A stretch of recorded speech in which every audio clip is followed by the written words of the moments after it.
اللهم صل على سيدنا محمد وعلى آله وصحبه وسلم. Assalamualaikum warahmatullahi wabarakatuh. Alhamdulillahi rabbil alamin. Wabihi nasta'inu ala umurid dunya waddin. Wassalatu wassalamu ala nabiyyina wa habibina Sayyidina Muhammad wa ala alihi wa sahbihi ajma'in. Amma ba'du. Ucap syukur Alhamdulillah Abah haturkan kepada Sang Maha Pencipta Allah Subhanahu wa Ta'ala, karena hari ini Abah masih diberikan nikmat iman, nikmat Islam, dan masih bisa menyapa sobat Abah di dunia maya. Apa kabar sobat Abah sekalian yang setia silaturahmi di channel Abah Tongkat Kiai? Tak pernah lekang oleh waktu di setiap doa yang Abah panjatkan, tersirat doa untuk para sobat Abah di dunia nyata maupun di dunia maya.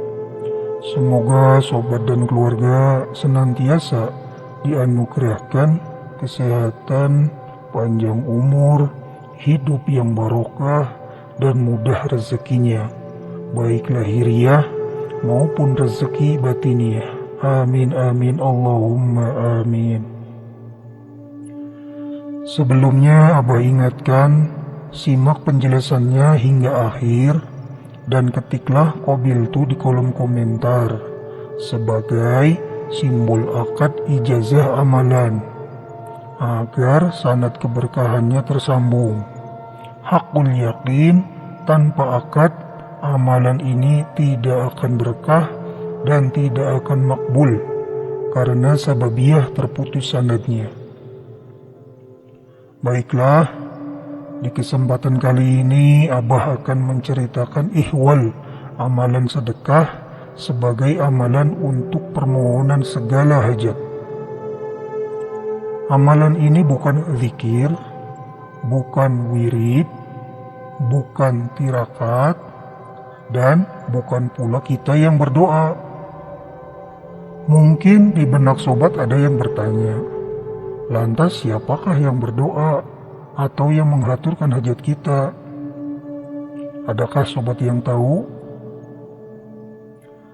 Romo Yai dawuh, dalam amalan ini yang menghaturkan hajat atau yang berdoa untuk makbulnya hajat kita adalah para malaikat. Ya, para malaikat. Makhluk nirmaksiat inilah yang berdoa untuk ijabahnya hajat kita.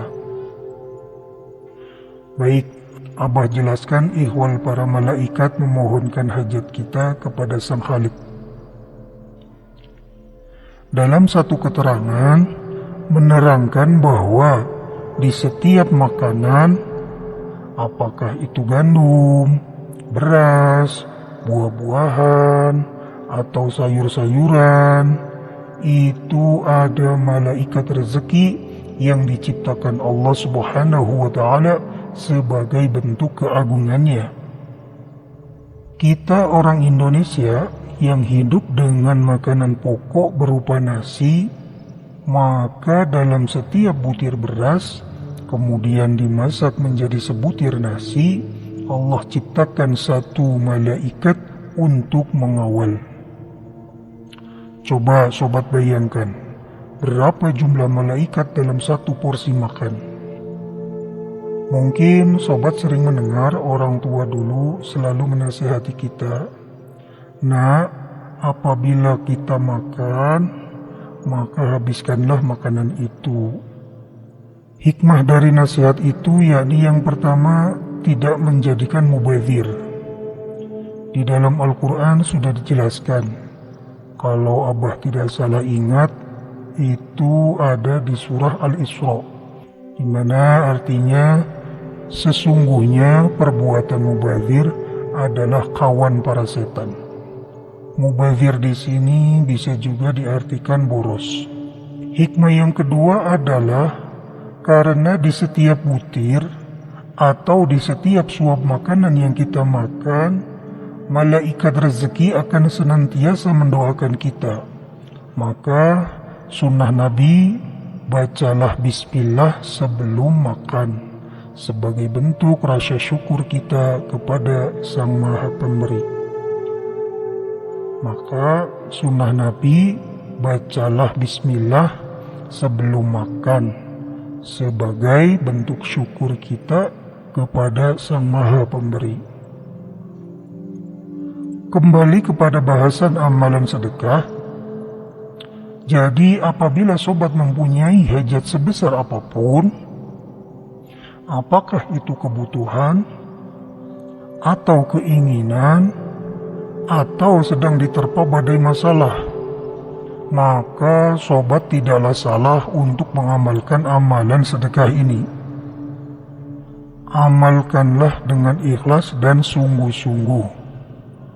Amalan ini bisa dikerjakan sendiri atau dikerjakan bersama istri bagi yang sudah punya pasangan. Bagi yang belum menikah, bisa dikerjakan dengan ibu atau saudara. Baik, begini cara pengamalannya. Awali dengan niat dalam hati untuk mendapatkan ridho Allah Subhanahu wa Ta'ala dan hajat sobat. Buatlah makanan sebanyak 17 bungkus.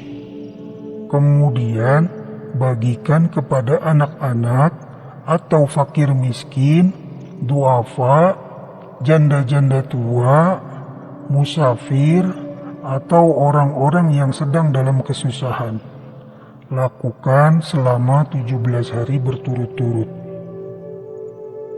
Romo Yai dawuh ketika itu menganjurkan agar lebih ringan dan manfaat, ketika pagi hari masak saja nasi kuning dengan lauk pauk sederhana. Ya, bisa dengan telur dadar yang diiris-iris atau ditambah sosis mungkin.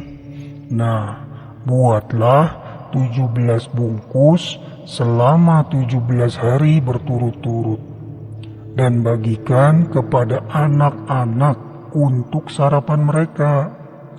Bisa dibagikan ke sekolah-sekolah TK, PAUD, atau di yayasan anak yatim piatu. Kenapa Romo Yai menganjurkan kepada anak-anak? Pertama, karena masa kanak-kanak mereka masih belum diselimuti dosa seperti kita. Yang kedua, porsi makan mereka sedikit, jadi kita membuatnya juga tidak terlalu banyak. Ya, dalam arti lebih irit modal.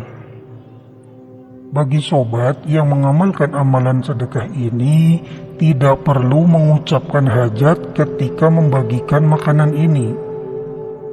Allah Azza wa Jalla itu Al-Alim, tentu mengetahui maksud hajat hamba yang bersedekah. Mungkin kemudian ada pertanyaan, kenapa 17 bungkus? Kenapa 17 hari? Romo Yai menjelaskan, itu simbol dari 17 rakaat sholat fardu. Tidak usah sobat hitung berapa jumlah malaikat yang mendoakan, karena jumlahnya mencapai triliunan. Begitulah dawuh Romo Yai sambil tersenyum. Ya, kalau sobat mau membayangkan malaikat dan pahalanya, silakan hitung saja berapa butir nasi dalam 17 bungkus selama 17 hari. Diawali niat kita yang mulia untuk bersedekah. Kemudian yang makan sedekah kita anak-anak yang masih suci. Apalagi di dalam setiap suap makanan yang mereka makan, malaikat rezekilah yang mendoakan. Otomatis pintu langit akan terketuk. Kalau Abah boleh bilang, Sangat top sudah amalan ini. Sederhana namun sangat istimewa. Demikian amalan sedekah yang bisa Abah bagikan. Semoga bermanfaat fid dini wad dunya wal akhirah. Jangan lupa tekan tombol subscribe agar channel Abah selalu dan terus berkembang dan Abah selalu bersemangat. Sekian dari Abah. Wassalamualaikum warahmatullahi wabarakatuh.